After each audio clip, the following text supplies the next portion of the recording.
Facebook Live, day 18. So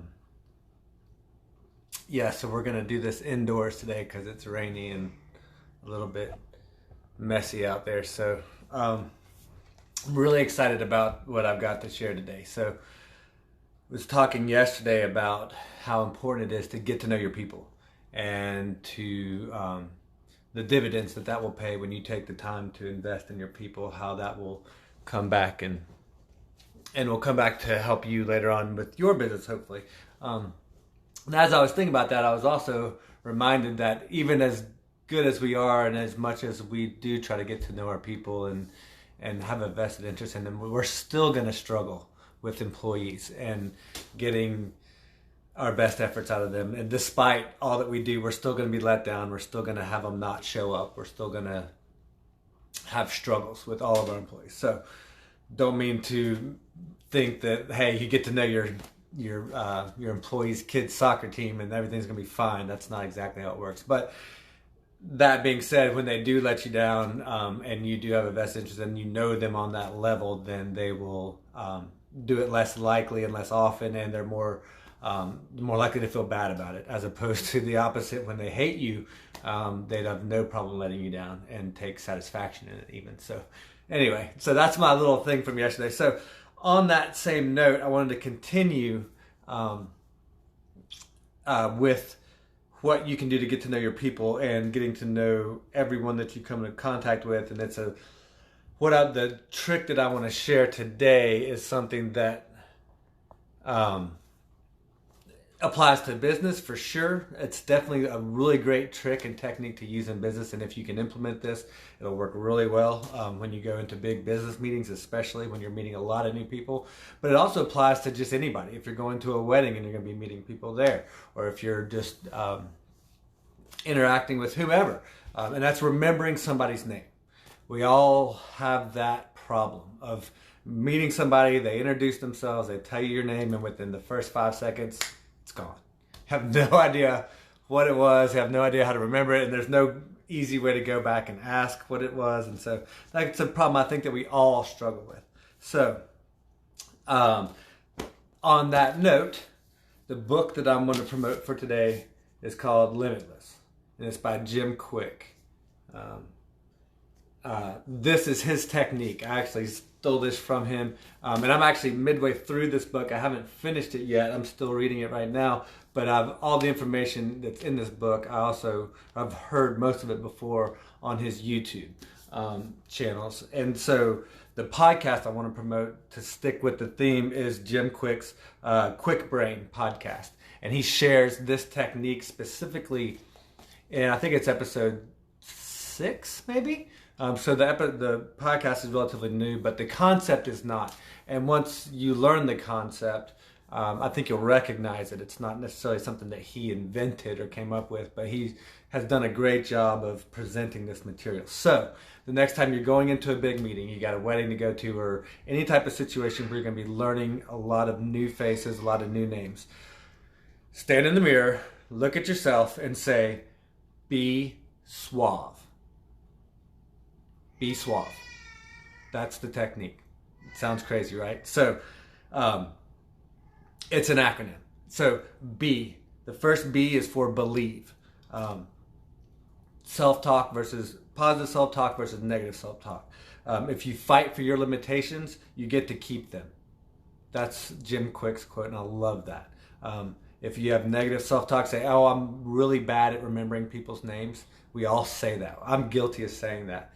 Now we can say, "I'm learning how to get better at remembering people's names." Having just that shift in mindset, like we were talking about yesterday, or I was talking about on the podcast yesterday, will help you to start setting yourself up for success. Knowing that you have the techniques now in place to remember people's names, giving yourself the confidence to know you're going to be able to do that. So B, believe. E, exercise.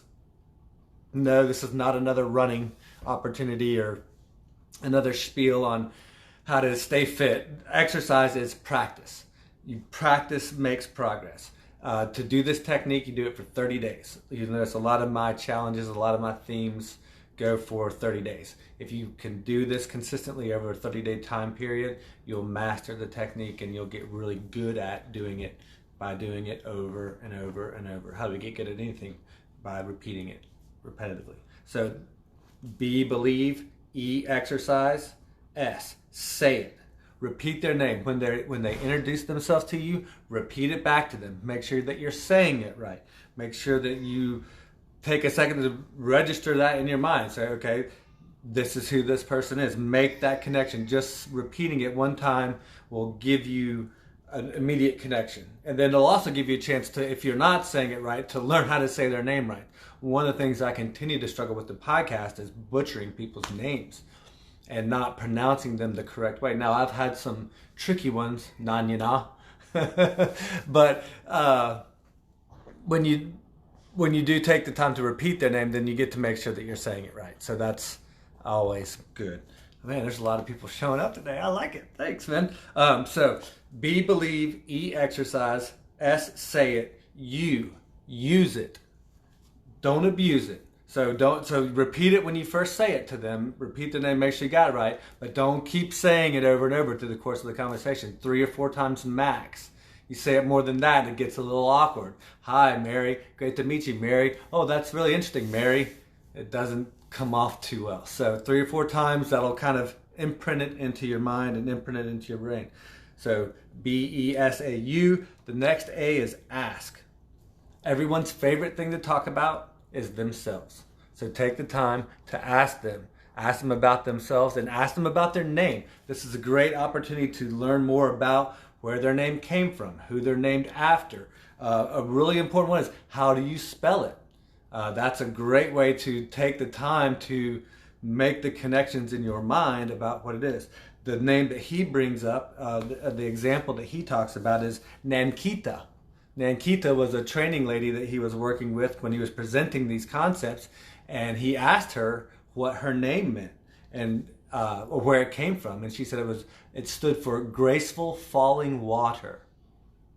So right then and there, he had this graceful falling water as a way to make a connection to Nankita. So, and then when he did that, he asked all these people that have worked with her for years, how many of you guys knew that? No one had ever taken the time to ask her where her name came from. So now Nankita is a pretty unique name. It's going to be one that's a lot easier to remember than some. But nonetheless, making that connection will make it stick with you later on. It'll get into your long-term memory. So the next is V, visualize. We're all better at remembering faces rather than we are names. You can always recognize someone. Oh, what's their name? Well, when you first make the connection with them and you learn their name, make some kind of mental picture in your mind about them. The example that Jim Quick uses is Mark. Imagine a guy with a big check mark on his forehead, and that's your connection. That's Mark. Or Mary is another one that he talks about. Mary or Mike. Think of a guy out there singing karaoke.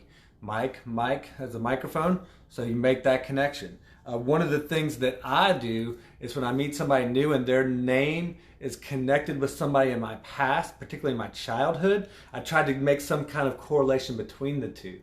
There's a Karen that I met at my gym that matches up with a Karen from my childhood that I've linked those two in my mind somehow. So now I never will remember Karen's name. We won't get into Karens, but that's a whole nother story. So there's a really great expression. What I hear, I forget.